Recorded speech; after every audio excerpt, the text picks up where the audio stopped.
Mans iespējas par apmācību procesu un koledžā pavadīto laiku noteikti ir tikai tas pozitīvākais. Ir satikti ļoti daudz jauni draugi un izveidojusies tāda komunas sajūta. Un es zinu, ka arī nākotnē strādājot man būs pie kā vērsties. Tas ir pie maniem kursa biedriem. Un par koledžu arī viss ļoti pozitīvi. Man ļoti patika. Kopumā mans iespējas ir ļoti labs, pozitīvs. Apmācības process bija intensīvs, taču ļoti noderīgs. Un, kopumā saliekot ar praksi, viss sanāca kā pa sviestu, teiksim tā.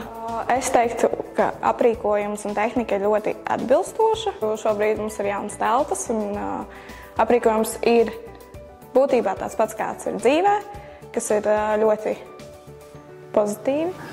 Es domāju, ka viennozīmīgi koledža ir sagatavojusi man darbam pēc absolvēšanas. Mums tika dot ļoti laba iespēja doties praksē 4 mēnešu, 3 mēnešu garumā. Un, tas noteikti pilnveidoja visu mūsu zināšanas.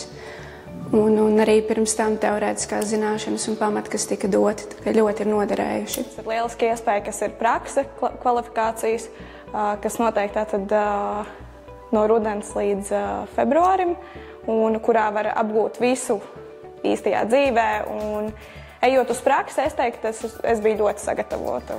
Pedagogi mums visi ir bijuši vienmēr ļoti pretīmnākoši, un ir vienmēr bijusi iespēja vērsties pie viņiem pēc padoma. Un, arī vienmēr ir palīdzējuši un nekad nav mūs atraidījuši, atstūmuši. Un, vispār šajā skolā ir diezgan liela ģimenes sajūta, tāpēc, kad mēs esam salīdzinoši mazi. Pedagogi mūsu koledžā ļoti labi sagatavoja, ļoti atsaucīgi.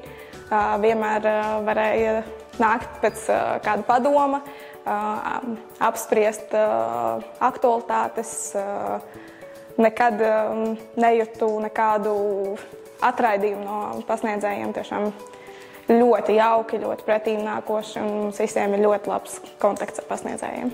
Es ieteiktu noteikti nebaidīties un nākt un pamēģināt, jo vienmēr jau kaut ko var arī samainīt, ja nekas nesanāk. Un kad jūs jau esat iestājušies, tad tieši arī izbaudiet visu un ņemiet visas iespējas, kas jums ir dotas, un prasiet ļoti daudz pasniedzējiem, pedagogiem, jo, kā jau es teicu, viņi nekad jūs neatstums un vienmēr palīdzēs.